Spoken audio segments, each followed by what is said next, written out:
দুর্গাপ্রসন্নজি প্রসঙ্গ বলতেন, তিনি বলতেন দুর্গাপ্রসন্নজিকে দেখিলে মনে হইত সর্বদা ব্রহ্মানন্দে টলমল করিতেছে, তার চোখ দুটি যোগীর চোখ। এই কথাটি আমি ওনার চিত্রপটের সাথে মিলিয়ে নিই, একদম ঠিক। ওনার মূর্তি বা চিত্রপটে চোখ দুটোই সব থেকে বেশি আকর্ষণ করে, যেন যোগীর চোখ। শ্রী রামকৃষ্ণদেবের কথা আছে না, যোগীর চোখ। পাখি যেমন সর্বত্র ঘোরে কিন্তু মনটা থাকে তার ছানার দিকে, তেমনি যোগী সব কিছু করবে কিন্তু মনটা থাকবে পরমাত্মার সাথে যুক্ত।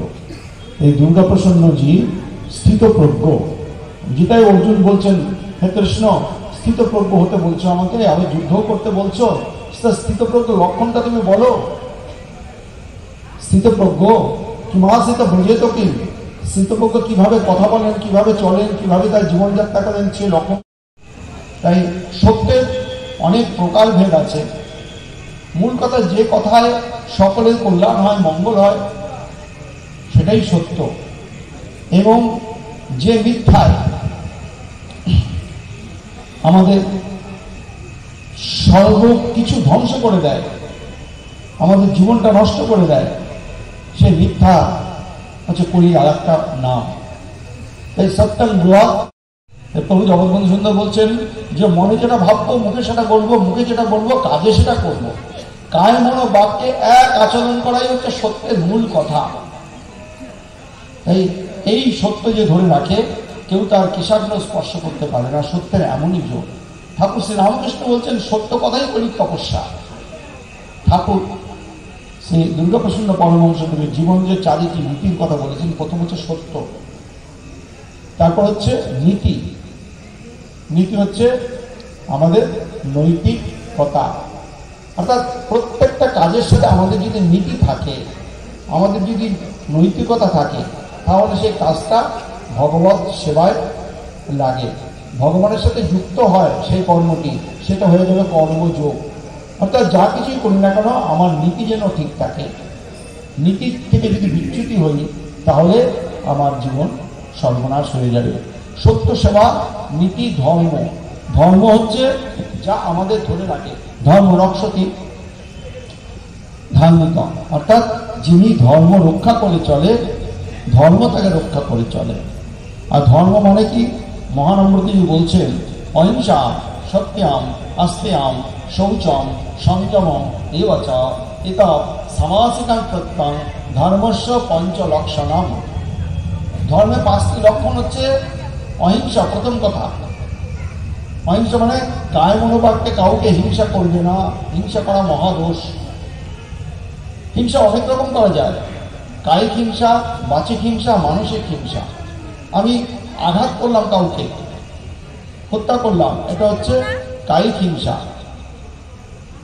আর বাচিক হিংসা মানে বাক্যের দ্বারা কাউকে আঘাত করলাম। আর মানসিক হিংসা হচ্ছে মনে মনে কাউকে নিন্দা করলাম, সমালোচনা করলাম, আঘাত করলাম। এই কায় মনোবাক্যে জীব মাত্রে উদ্বেগ না দিবে। যস্মাৎ নোদ্বি যতে লোক লোকাত্মদ্বি যতে চাষ হর্ষমর্ষ ভয়ের যোগে মুক্ত যশ্রমে প্রিয়া। আমি কারোর থেকে উদ্বিগ্ন হব না এবং আমি কাউকে উদ্বেগে দেবো না। এটাই হচ্ছে অহিংসার কথা। আমাদের শঙ্করাচার্যের কুম্ভমেলায় ঘুরে এলাম আজকে, সেখানে তারা বলেন প্রাণীভাবে সদ্ভাবনা হোক, গোবধ বন্ধ হোক। এই প্রাণীভাবে সদ্ভাবনা হোক। প্রত্যেকটা প্রাণীর সৃষ্টি করেছেন ভগবান, কোনো প্রাণীকে আমি বধ করতে পারি না। আমি যেহেতু কোনো প্রাণীর জীবন দান করতে পারি না, সেহেতু কারোর জীবন নিতেও পারি না। এবং মৎস্যাদি, মাংসাদি ইত্যাদি খাওয়া মনুষ্য জীবনের হানিকর। এটা অসুরেরা খাবে, পিশাচেরা খাবে, রাক্ষসেরা খাবে সেগুলো, এবং বন্য পশুরা খাবে। মানুষ ভগবানের নিজের আকৃতিতে সৃষ্ট। শ্রীকৃষ্ণ নিজের আকৃতিতে সৃষ্টি করেছেন আমাদেরকে। আমাদের জন্য অনেক সুস্বাদু খাবার তিনি দিয়েছেন জগতে, আমাদের হাত পা দিয়েছেন, আমরা সেগুলো পাক করে খেতে পারি, কিন্তু কোনো প্রাণী বধ করা উচিত নয়। এই হিংসা যদি করি আমি, তাহলে আমি আর মানুষ থাকলাম না, আমি পশুর পর্যায়ে নেমে গেলাম।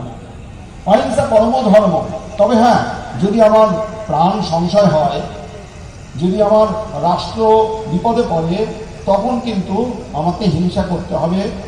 আমরা সবাই বলি অহিংসা পরম ধর্ম, কিন্তু তার পরের লাইনটা আমরা জানি না। ধর্ম হিংসা তথৈব চ, ধর্ম রক্ষার্থে যদি হিংসা করতে হয় সেটাও অহিংসা পদবাচ্য। তবে ধর্ম রক্ষা করতে হিংসা কেমন? ধরুন কেউ যদি আমাকে মারতে আসে, আমার প্রাণ হত্যা করতে আসে, আমাকে আত্মরক্ষা করতে হবে। আত্মরক্ষা করতে গিয়ে আততায়ীকে বধ করা কোনো দোষ নয়, সেখানে হিংসা করা আমার কর্তব্য। আততায়ী কারা? অগ্নিদা গণদস্যৈব শস্ত্রপাণি ধনাপহ ক্ষেত্র দ্বারা অপহারিকা সরেতে আততায়ী না আততায়ী বধে ন দোষ না পাপ। যারা অগ্নিদান করে, যারা বিষয়ে মারতে আসে, গরম দিয়ে মারতে আসে, যারা অস্ত্র হাতে আমাকে হত্যা করতে আসে, যারা আমার ধন অপহরণ করতে আসে, আর যারা আমার জমি থেকে আমার দেশ থেকে উৎখাত করে দেয় ক্ষেত্র দ্বারা, আর আমাদের স্ত্রী লোকদের যারা অপহরণ করে বা তাদের ইজ্জত নষ্ট করে, অর্থাৎ নারীর সম্ভ্রম নষ্ট করে, এই ছরকম অপরাধ যারা করে তারা হচ্ছে আততায়ী। আমার রক্ষার জন্য এবং আমার পরিবার রক্ষার জন্য, আমার দেশ রক্ষার জন্য, আমার ধন সম্পদ রক্ষার জন্য আমি যদি আততায়ীকে বধ করি, আমার জন্য দোষের ভাগী হব না। আমরা যারা পূর্ববঙ্গের, অনেকেই পূর্ববঙ্গের এখানে বরিশালে আছেন, তারা জানেন বেশ কয়েকটা ঘটনায় আমাদের পূর্ববঙ্গের হিন্দুদের খুবই দুর্ভাগ্যজনক সব ঘটনা ঘটছে। আমরা কিন্তু নীরবে সব সহ্য করে যাই, অহিংসা পরম ধর্ম বলে। কিন্তু এই অহিংসা তীব্রতার সমান। আমাদের প্রাণ রক্ষার জন্য, আমাদের ধর্ম রক্ষার জন্য আমাদের প্রয়োজনে প্রতিশোধ নিতে হবে, না হলে আমাদের অস্তিত্ব নষ্ট হয়ে যাবে, আমরা পূর্ববঙ্গে বিচ্ছিন্ন হয়ে যাবে। যেমন আফগানিস্তান, পাকিস্তান বা ইরানে, সেখানেও শুধু হিন্দু সংস্কৃতি ছিল বহু আগে, তারপরে দিকে দিকে এই বিধর্মীদের আক্রমণে আমাদের সেই দেশ ছেড়ে চলে আসতে হয়েছে। তাই আমার অস্তিত্ব শুধু রক্ষা করলে হবে না, আমার পরিবারের, আমার দেশে, আমার সংস্কৃতি অস্তিত্ব রক্ষা করতে হবে। যেই জন্য ভগবান গীতায় অর্জুনকে বলেছেন, অর্জুন তুমি যদি যুদ্ধ না করো, তুমি যদি ধনুর্বাণ হাতে না নাও, তাহলে দেশ হারাবে। যদি তুমি সংস্কৃতি রক্ষা না করো, তোমার পরম্পরা হারাবে। তাই শস্ত্র এবং শাস্ত্রের দুটো আমাদের দু হাতে তুলে দিতে হবে। শস্ত্র মানে হচ্ছে অস্ত্র শস্ত্র, আর শাস্ত্র মানে হচ্ছে রামায়ণ, মহাভারত, বেদ, বেদান্ত, গীতা, ভাগবত, চণ্ডী ইত্যাদি শাস্ত্র। আমাদের সংস্কৃতির মূল যেগুলো, যেগুলো আমাদের ঐতিহ্যকে বাঁচিয়ে রাখবে, যেগুলো আমাদের পরম্পরাকে বাঁচিয়ে রাখবে, যেগুলো আমাদের পূর্বপুরুষের কথা স্মরণ করাবে, আমাদের এত ঐতিহ্যময় অতীতের কথা স্মরণ করাবে, সেই সংস্কৃতি আমাদের রক্ষা করতে হবে। এই জন্য শস্ত্র এবং শাস্ত্র এই উভয়ের চর্চা আমাদের করা উচিত, আমাদের আত্মরক্ষা করা উচিত, এবং আমাদের সামরিক শিক্ষাও আমাদের প্রয়োজনে নিতে হবে। এবং বিভিন্ন দেশে আছে, ইসরায়েলে আছে, প্রত্যেকটা সামরিক শিক্ষা নিতে হবে। এইরকম একটা বাধ্যবাধকতা যদি দেশে না থাকে, আমরা কি জীবে পরিণত হব তাই হচ্ছি। সেই জন্য বাঙালি হিন্দুদের যে দুর্ভাগ্য, এটা আর বলার মতন নয়। সব থেকে বেশি ক্ষতিগ্রস্ত হচ্ছে আমরা এই সেকুলারবাদের দ্বারা। তাই আমাদের সংস্কৃতি রক্ষা করতে গেলে সেকুলার অবশ্যই আমরা হব, কিন্তু আমার ধর্ম রক্ষা করে, আমার রাষ্ট্র রক্ষা করে। তাই শ্রী গুরুদেব শ্রীমৎ দুর্গাপ্রসন্ন পরমহংসদেব যেটা বলছেন, অহিংসা, সত্য, অস্ত্র, শৌচ এবং সংযম, এই পাঁচটি রক্ষা করে তবে ধর্ম পালন করতে হবে। শুধু একটুখানি বলবো যে অহিংসার কথা বললাম, তারপরে সত্য কথা বললাম। অহিংসা, সত্য, অস্ত্র, চুরি না করা। ধর্মের আরেকটি তৃতীয় লক্ষণ হচ্ছে চুরি না করা, অচৌর্য। আমরা চুরি না করেও চোর হয়ে যাই কেন? যেমন আমাদের পশ্চিমবঙ্গে এমন অবস্থা যে আমরা যারা জন্মগ্রহণ করছি, পশ্চিমবঙ্গবাসী মাথায় কয়েক হাজার টাকা, প্রায় 60-70 হাজার টাকা দেনা নিয়ে একটি সন্তান জন্মগ্রহণ করছে। মানে এত ঋণ করেছে আমাদের পশ্চিমবঙ্গ সরকার, আগের সরকারও, সেই ঋণের বোঝা প্রত্যেকটা জনগণের মাথায় আছে। তেমনি আমরা চুরি না করেও চোর হয়ে যায় কি করে? না, আমরা 5টা ঋণ যদি শোধ না করি। সেই ঋণগুলি কি? দেবতাদের কাছে ঋণী আছি আমরা, দেবঋণ, ঋষি ঋণ, পিতামাতৃ ঋণ, নৃঋণ, ভূত ঋণ। দেবতাদের ঋণ শোধ হবে কি করে? পূজা করতে হবে, যজ্ঞ করতে হবে। দেবতারা তো আমাদের দেওয়া পূজার হবির ঘৃত পান করে তারা বেঁচে থাকে। শুদ্ধভাবে যজ্ঞ করে ঘৃতাহুতি দেবো, সেই ঘৃত স্বর্গে গিয়ে দেবতাদের পুষ্টি বিধান করে। এখন যজ্ঞ ঠিক মতো হয় না, ঘৃতও সেইভাবে পাওয়া যায় না, ফলে সেটাও তো উঠেই গেল। আর পূজার মাধ্যমে আমরা করতে পারি, পূজাটা যদি শ্রদ্ধা সহকারে গুরুদেব যা দিয়ে দিয়েছেন, সেই যেমন শ্রীগুরুর সঙ্গে আমরা যাই, রাধাকৃষ্ণ আছেন, শ্রীগুরুদেব আছেন এবং অনেক দেবদেবী আছেন, তাদের পূজার মাধ্যমে তাদেরকে আপন করে নেব, তাদের আশীর্বাদ পাবো। সেই জন্য পূজা এবং যজ্ঞ দুটোর মাধ্যমে দেবো, তাদের আমরা সন্তুষ্ট রাখবো। শস্য শ্যামলা পৃথিবী আমাদের জন্য শস্য উৎপাদন করে দেবে, তাই দেবতাদের কাছে আমরা সর্বদা পূজার দ্বারা সম্পর্ক রাখবো।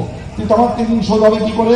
প্রত্যেকটা সন্তান পিতামাতার কাছে ঋণী, কারণ পৃথিবীর আলো দেখেছি তাদের কৃপায়। সেই জন্য পিতামাতার ঋণ কোনোদিন শোধ করা যাবে না, পিতামাতার কাছে কৃতজ্ঞ থাকতে হবে। কোনোদিন যেন পিতামাতাকে সন্তান কষ্ট না দেয়, বৃদ্ধাবাসে পাঠিয়ে না যায়, যেন অন্য কষ্ট না হয়, বস্ত্রের কষ্ট না হয়, বাসস্থানের অবস্থা না হয়, সন্তানকে সেটা সিকিউরিটি দিতে হবে মা বাবাকে, যে তুমি যেমন আমাকে জন্ম দিয়েছো, আমাকে রক্ষা করেছো এত বছর, আমিও তোমাদের বাকি জীবনটা আমি যত্নে রাখার চেষ্টা করব। হয়তো মা বাবার ঋণ শোধ হবে না, কিন্তু চেষ্টা করতে হবে। তো সেই জন্য পিতামাতাকে ঋণ শোধ করা দুঃসাধ্য, কিন্তু সবসময় পিতামাতার কাছে অবনত মস্তকে থাকতে হবে। কখনো উদ্ধত্ত করলে হবে না, তাদেরকে টক্কর দিলে চলবে না। ঋষি ঋণ শোধ হবে কি করে? আমরা শাস্ত্র পাঠ করি প্রতিদিন, রামায়ণ, গীতা, ভাগবত, চণ্ডী, যার যেটা ভালো লাগে, আমাদের শ্রীগুরুর সঙ্গে পত্রিকা, এই সমস্ত কিছু হচ্ছে আমাদের ঋষি ঋণ শোধের একটা উপায়। গুরু মহারাজজি যে লিখে গিয়েছেন, কত সুন্দর সুন্দর গ্রন্থ, তার নিজের হাতের লেখা ছাপা, সেই গ্রন্থগুলো পাঠ করতে হবে এবং এত মধুর উপদেশ, সেই উপদেশগুলো পাঠ করলে আমাদের মধ্যে দেবতা জাগ্রত হবে, দেবত্ব জাগ্রত হবে। সেই জন্য ঋষি ঋণ শোধ করতে গেলে আমাদের শাস্ত্র পাঠ করতে হবে, অন্তত গুরুদেবের গ্রন্থগুলি পাঠ করবেন, গুরুদেবের পত্রিকাগুলি পাঠ করবেন। গুরুদেবের লেখায় দেখছিলাম এই পত্রিকা পাঠ করা, সেগুলির সঙ্গে মাসিক পত্রিকা পাঠ করা একটা ধর্মের মধ্যে পড়ে, প্রত্যেকেই পাঠ করবেন। আর্য দর্পণ আছে নিগমানন্দের, সেখানেও নিগমানন্দজি বলেছেন আমার পত্রিকা যারা পাঠ না করবে সে আমার শিষ্যই না। এই প্রত্যেক সম্প্রদায় নিজ নিজ যে মুখপত্র পত্রিকা আছে সেগুলো পাঠ করে ধর্মের কথা জানতে হবে, সেই পথে চলতে হবে। মারবো আমরা করতে পারি, আমরা বলশালী, কখনো করতে নেই। এগুলো প্রত্যেকটা মানুষের অধিকার আছে বাঁচার, প্রত্যেকটা প্রাণীর অধিকার আছে বাঁচার। সেই জন্য ভূত ঋণ শোধ করতে গেলে প্রত্যেকটা প্রাণীর মধ্যে সদ্ভাবনা হওয়া দরকার। কোনো প্রাণীকে বধ করা চলবে না, ইচ্ছা করে বধ করা চলবে না। আপনি চলতে চলতে মশা মাছি মুখের মধ্যে ঢুকে যায়, সেটা তো আপনি ইচ্ছে করে মারছেন না। ঘর মুছছেন, ঘর ঝাড় দিচ্ছেন, কত পোকামাকড় মারা যায়, সেটা তো আপনার কিছু করার নেই। কিন্তু এই সকল অনিচ্ছাকৃত পাপের জন্য আপনার একটা প্রায়শ্চিত্তের ব্যবস্থা আছে শাস্ত্রে। কি না, প্রতিদিন প্রাণীদের মধ্যে আহার্য বিতরণ করবেন। কিছু কিছু মারোয়ারিরা দেখবেন গোমাতাকে রুটি খাওয়ায় রাস্তায় নেমে, এবং পাখিদের দানা খাওয়ায়, জলের মধ্যে মাছকে চার দেয়, মাছকে চারা দেয়, মানে খাবার দেয়। এই যে প্রত্যেকটা জীবের মধ্যে যে সদ্ভাবনা, সেই সদ্ভাবনা হচ্ছে মনুষ্যত্বের অন্যতম লক্ষণ। তাহলে অহিংসা, সত্য, অস্ত্র, শৌচ এবং সংযম। সংযম বলছে, সংযম মানে হচ্ছে ইন্দ্রিয় সংযম। আমার ইন্দ্রিয়গুলি যা চায় আমি যদি তাকে তাই দেই, তাহলে আমি একদম ধ্বংসের দিকে চলে যাব। আমার ইন্দ্রিয়কে লাগাম টানতে হবে, যেমন ঘোড়ার লাগাম টানা ব্যবস্থা থাকে। ঘোড়া যদি বিপদে নিয়ে যায়, লাগাম হ্যাঁচকা টান দেবো, ঘোড়া দাঁড়িয়ে পড়বে। তেমনি আমার ইন্দ্রিয় যদি আমাকে বিপদে নিয়ে যায়, চক্ষু, কর্ণ, জিহ্বা, নাসিকা, ত্বক, বাক, পানি, পাদ, বায়ু, উপস্থ, এই 10টি ইন্দ্রিয়, আর 11 ইন্দ্রিয় হচ্ছে মন। এই প্রত্যেকটা ইন্দ্রিয়কে আমি সংযম করব ঘোড়ার লাগামের মতন, এবং চাবুক দিয়ে তাকে শাসন করব, তবে তো আমি মানুষ। সেই জন্য আমার ইন্দ্রিয়গুলোকে আমার অধীনে রাখতে হবে। সেই জন্য মহাপুরুষের আশ্রয় নিতে হবে। আমরা যদি কোনো মহাপুরুষকে অবলম্বন করে চলি, তাহলে ইন্দ্রিয়গুলি আপনি সেগুলো নিস্তেজ হয়ে যাবে, সেগুলো সামাস নিকটে সেগুলো বশীভূত থাকবে। তো সেই জন্য আমাদের পরম আদর্শ শ্রী গুরু মহারাজ যেখানে আছেন, তার অপূর্ব রূপ, গুণ, লীলা, মাধুর্য আমরা আস্বাদন করব। এবং সর্বোপরি তিনি যে শ্রীকৃষ্ণের উপাসনা দিয়েছেন, শ্রীগুরুর সঙ্গে প্রত্যেক দিন যখনই যাই হরিনাম সংকীর্তন হচ্ছে, হরে কৃষ্ণ কৃষ্ণ কৃষ্ণ হরে হরে, হরে রাম রাম রাম হরে হরে। এটি এমন একটি মন্ত্র যাকে বলা হয়েছে মহামন্ত্র। এই মহামন্ত্র যদি আমরা জপ করি, আমাদের ভিতরে দৈত্য দানব রিপুগুলি সব বশীভূত হয়ে যাবে। এই রিপু বশীভূত করাই হচ্ছে সব থেকে বড় তপস্যা। এবং এই মহাপ্রভু চৈতন্য মহাপ্রভু উদ্গীত এই হরে কৃষ্ণ নামের মধ্যে রাধা প্রেম মিশিয়ে দিয়েছেন তিনি। এই রাধা প্রেম হচ্ছে ভগবান শ্রীকৃষ্ণকে আপন করে নেওয়া সব থেকে বড় ঔষধ। তাই শ্রীমান মহাপ্রভু মুখোদ্গীন হরে কৃষ্ণ নাম নিরন্তর জপ করতে হবে, কীর্তন করতে হবে। এবং প্রভু জগৎবন্ধু সুন্দর বলছেন, হরে কৃষ্ণ মন্ত্র মন রসনার ধন, জিহ্বায় কেবলই হরে কৃষ্ণ মন্ত্র করতে হবে। এবং মহাপ্রভু একটা দৃষ্টান্ত দিয়েছেন, তিনি শৌচে গিয়েছেন পুরীতে, জিহ্বা কামড় দিয়ে বসে আছেন। গোপাল বলছেন, আচ্ছা প্রভু, আমি তোমার কাছে সবসময় ছায়ের মতো লেগে থাকি, তোমার মুখে কৃষ্ণ, কেশব, মাধব, গোবিন্দ সবসময় কিছু না কিছু কৃষ্ণ নাম লেগেই থাকে, কিন্তু শৌচকালে তুমি জিহ্বাটা দাঁত দিয়ে চেপে বসেছিলে কেন? বলছেন, ওরে গোপাল, আমার জিহ্বাটা দুষ্ট ছেলের মতন, খুব অবাধ্য, আমি না চাইলে ও কেবল কৃষ্ণ কৃষ্ণ করে, আর ওইটা তো অসুচি জায়গা, যাতে না করতে হয় সেই জন্য জিহ্বাটা দাঁত দিয়ে চেপে বসেছিলাম। সঙ্গে সঙ্গে ওই 10 বছরের গোপাল মহাপ্রভুর সেবক বললেন, আচ্ছা প্রভু, কেউ যদি শৌচ করতে করতে প্রাণত্যাগ করে, এখন তো কত রকম প্রাণত্যাগের ব্যবস্থা আছে, হার্ট ফেল করলো, স্ট্রোক করলো, সেরিব্রাল অ্যাটাক করলো, তখন আপনি কি হরে কৃষ্ণ নাম করার সুযোগ পাবেন? পাবেন না। তো যদি শৌচকালে যদি তার ওরকম প্রাণ চলে যায়, তাহলে হরে কৃষ্ণ নাম করতে পারলো না, অর্থাৎ তার অধোগতি হবে। ভগবান গীতায় বলছেন, যে আমার নাম করতে করতে দেহত্যাগ করবে, সে আমার লোকেই যাবে, সে আমাকেই পাবে, কিন্তু ওই সময়টার জন্য যেহেতু করলো না, তার অধোগতি হলো। তাই এই কথা বলাতে মহাপ্রভু গোপালকে কোলে জড়িয়ে ধরলেন, বলে, গোপাল, তুই আজকে আমাকে কি সুন্দর শিক্ষা দিলি, আমি এখন থেকে শৌচকালেও হরিনাম করবো। এটা মহাপ্রভু আমাদের জন্য শিক্ষা দিলেন, যে সূচি অসুচি চলতে ফিরতে যখনই মনে হবে তখনই হরিনাম করবে, কোনো বাধা নাই। মহাপ্রভু তো এই নাম সর্বজনীন করে দিলেন। প্রভু জগৎবন্ধু সুন্দর আসার পরে আরো ব্যাপক প্রচার হয়েছে হরে কৃষ্ণ নামের। এই নামটা গুপ্ত ছিল, এই নামের প্রকাশ ছিল না। হরে রাম রাম রাম হরে হরে, হরে কৃষ্ণ কৃষ্ণ কৃষ্ণ হরে হরে, বেদে এরকম ছিল। উপনিষদে মহাপ্রভু বললেন, যেহেতু বেদ স্ত্রীলোক করতে পারে না, অব্রহ্মচারী করতে পারে না, শুদ্ধলোক করতে পারে না, যেহেতু তার গুরুগৃহে বাস হয় না, সেহেতু এই মন্ত্রটা এইভাবে থাকলে কেউ করতে পারবে না। তিনি কি করলেন, পর্যায়টা উল্টিয়ে দিলেন। আগে করে দিলেন হরে কৃষ্ণ কৃষ্ণ, পরে করে দিলেন হরে রাম, পরে সর্বজনীন এই নামটা করে দিলেন, এবং এই নামের মধ্যে প্রেম মিশিয়ে দিলেন, হরে কৃষ্ণ প্রেম। এই হরে কৃষ্ণ নামের মধ্যে মহাপ্রভু আসার পরে আমরা সৌভাগ্যবান, এই কৃষ্ণ প্রেম মাখা হরে কৃষ্ণ নাম পেয়েছি। মহাপ্রভুর আগেও হরে কৃষ্ণ কৃষ্ণ নাম ছিল, হরি হরায় নম, কৃষ্ণ যাদবায় নম, এই নাম করলে পাপ ক্ষয় হবে, কিন্তু কৃষ্ণ প্রেম পেতে গেলে মহাপ্রভু প্রবর্তিত হরে কৃষ্ণ নাম এটা অমোঘ ঔষধ, এর উপরে আর কিছু নেই। তাই প্রভু জগৎবন্ধু সুন্দর বলছেন, অহরাত্র কৃষ্ণ কৃষ্ণ বলিয়া ডাকিও, কাঁদিও, ভালোবাসিও, আপন করিও।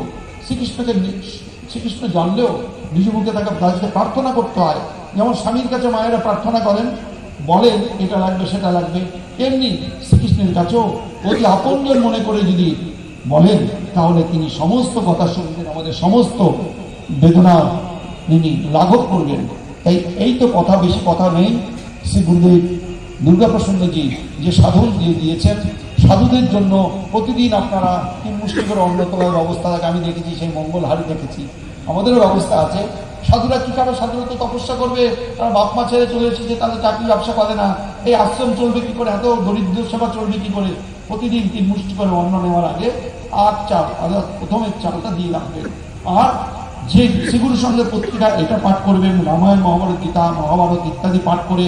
আমাদের সনাতন সংস্কৃতির আজকে বড় অভাব, ছেলে মেয়েরা এগুলো করে না, ছেলে মেয়েরা পাশ্চাত্য ধারায় সমস্ত জীবনযাপন করতে শিখেছে, এটা বড় দুর্লক্ষণ। এই যে আমাদের দাদাকে দেখছি বসে আছে, এত সুন্দর লাগছে ধুতি পাঞ্জাবি পরে। আমি বলি, দুর্গপ্রসন্ন পরামর্শ দেবে সম্প্রদায়, দেখো সনাতন ধর্মটাকে কি করে তারা রক্ষা করছে। প্রত্যেকেই সুশৃঙ্খল, সদাচারী এবং সনাতন পোশাক পরে আসছে এখানে। এখন তো সনাতন পোশাক পরার লোক পাওয়াই যায় না, ধুতি পড়তে পারে না, বাংলা বলতে পারে না, বাংলা পড়তে পারে না, এমন শিক্ষায় শিক্ষিত করছি আমরা। মাতৃভাষা ভারতে থেকে তারা বলছে আমরা বাংলা তো ভালো জানি না, এবং সেটা গর্ব করে বলছে। আমরা এই সংস্কৃতি চাই না, আমরা চাই মায়ের দেওয়া মোটা কাপড় মাথায় তুলে নিয়ে, ভাই হিন্দুকে মা দিতে দে, তার বেশি আর সাধ্য নাই। যে মাতৃভাষা জানে না তাকে তো আমরা কিছুতেই ভালো ছেলে বলতে পারি না। মায়ের মুখে ভাষা যে ছেলে বলতে পারে না, লিখতে পারে না, পড়তে পারে না, সে তো অপূর্ণ হয়ে গেল। তাই শ্রীগুরু সঙ্গের যে আদর্শ, সেটা সনাতন ট্র্যাডিশনাল আদর্শ, সেই আদর্শ থেকে আমাদের ছেলেমেয়েরা যেন বিচ্যুত না হয়, এবং এই শৃঙ্খলাপূর্ণ সম্প্রদায় সকলের কাছে গ্রহণযোগ্য হয়ে উঠেছে দিনে দিনে। বহু সম্প্রদায় এসেছে, নিভে গেছে, হারিয়ে গেছে, শ্রীগুরু সঙ্গ দিন দিন বাড়ছে। আমি কিছুদিন আগে আসাম শিলচর গিয়েছিলাম, এবং আগরতলা আবার যাবো, প্রতি বছরই যাই। সেখানে প্রচার বাংলাদেশের কথাই নেই, সব সময় আমরা যে কোনো জায়গায় যাই শ্রীগুরু সঙ্গে এই শাখা আমি দেখতে পাই, খুব আনন্দ লাগে। তাই ভাবি, শ্রী গুরুদেব যে নীতি 4টে দিয়ে দিয়েছেন, সত্য সেবা, নীতি, ধর্ম, জীবনের 4 কর্ম, এই 4টে জীবন লক্ষ্য ধ্রুবতারার মধ্যে আমাদের জীবনে থাকে, এবং আমরা যেন বিজাতীয় গড়তালিকা প্রভাবে গা ভাসিয়ে না দেই। সনাতন ধর্মের জয় হোক। সারা পৃথিবীর মানুষ আজকে সনাতন ধর্মের এই যে কুম্ভ মেলায় গেলাম, ভাবতে পারবেন না কত রকম বিদেশি। জাপান থেকে একটা ক্যামেরা দেখলাম, এই ক্যামেরা জীবনে দেখি, বিরাট একটা ক্যামেরা, সেখানে এক সাধুদের বসিয়ে সাধুদের মুখে ছবি নিচ্ছে এবং এমনভাবে একটা দর্পণ রেখেছে যে দর্পণের মধ্যে সাধুর মুখে ছায়া পড়ছে এবং সাধু জলে ডুবলে যেমন অবস্থা হয় সেই দর্পণের মধ্যে জল আছে, জলটা একটু নাড়িয়ে দিচ্ছে, সাধু মনে হচ্ছে জলের মধ্যে ডুবে গেল, সাধু জলের মধ্যে স্নান করছে। এই যে কি অদ্ভুত দৃশ্য! সে জাপানিরা এবং সমগ্র পৃথিবীর মানুষ এই কুম্ভ মেলায় এসে ভারতীয় সনাতন সংস্কৃতির অমৃত তারা গ্রহণ করছে, তারা স্নান করছে। ভাবা যায় যারা স্নান করে না, তারা অশুচি থাকে, তারা সনাতন ধর্ম পালন করছে এবং ঋষির ধর্মকে তারা জীবনে নিচ্ছে। তারা বলেছেন আমরা অনেক ধর্ম পালন করেছি, অনেক ধর্ম প্রতিষ্ঠা করেছি, সেগুলো সব মত, সেগুলো মানুষের তৈরি, সেগুলো একদিন ধ্বংস হবেই হবে। একমাত্র সনাতন ধর্ম যে ধর্ম কোনো মানুষের তৈরি নয়, যে ধর্ম স্বয়ংভূ, যেই ধর্ম একা একাই তৈরি হয়েছে, 2 আর 2 যোগ করলে 4 হয়। বলুন তো এটা কোন বিজ্ঞানী করেছে? নিউটন, আইনস্টাইন, কেউ করেনি। একটা নিত্য সনাতন বেদ, বেদ মানে হচ্ছে জ্ঞান, বেদের অর্থই হচ্ছে নিত্য সনাতন, যেটা সেটা সত্যাগ্রহ এবং সর্বেশ্বরীনে ভবন্ত সর্বে ভবন্ত নিরাময়া এবং অসতমা জ্যোতির্গময় তমসমা, অসতমা সদ্গময় তমসমা জ্যোতির্গময় মৃত্যুর্ম অমৃতঙ্গময়। বলুন এখানে কি বলা আছে হিন্দুদের ক্ষেত্রেই শুধু এইটা প্রযোজ্য হবে? বলেনি। বিশ্ব মানবের কল্যাণের জন্য সনাতন ধর্ম, যে বিশ্ব মানব সভ্যতাকামী মানুষ, আজকে আমেরিকা আজকে সব থেকে বলতে গেলে সভ্যতা এবং উন্নতির চরম শিখরে আছে, তারা পর্যন্ত যে মন্ত্রিসভা গঠন করেছে সেখানে প্রধান পদে ভারতীয়দের বসিয়েছে। কারণ ভারতীয়রা বেঈমানি নয়, ভারতীয়রা বেঈমান নয়, ভারতীয়রা জান প্রাণ দিয়ে দেশের জন্য করে। সারা পৃথিবীতে ভারতীয় ধর্ম সংস্কৃতি এবং বিপ্লবীদের কথা তারা শ্রদ্ধার সাথে স্মরণ করেন। তাই সনাতন ভারতবর্ষে সনাতন ধর্ম সারা পৃথিবীর মানুষের কাছে আমাদের পৌঁছে দিতে হবে। শ্রীগুরুর সঙ্গে আশ্রিত আপনারা এই কাজ করে চলেছেন। আরো দীর্ঘায়িত হোক এই কাজ, দীর্ঘজীবী হোক শ্রীগুরু সঙ্গ, এই প্রার্থনা করে শ্রীগুরু জয়, শ্রীগুরু জয়, শ্রীগুরু জয়।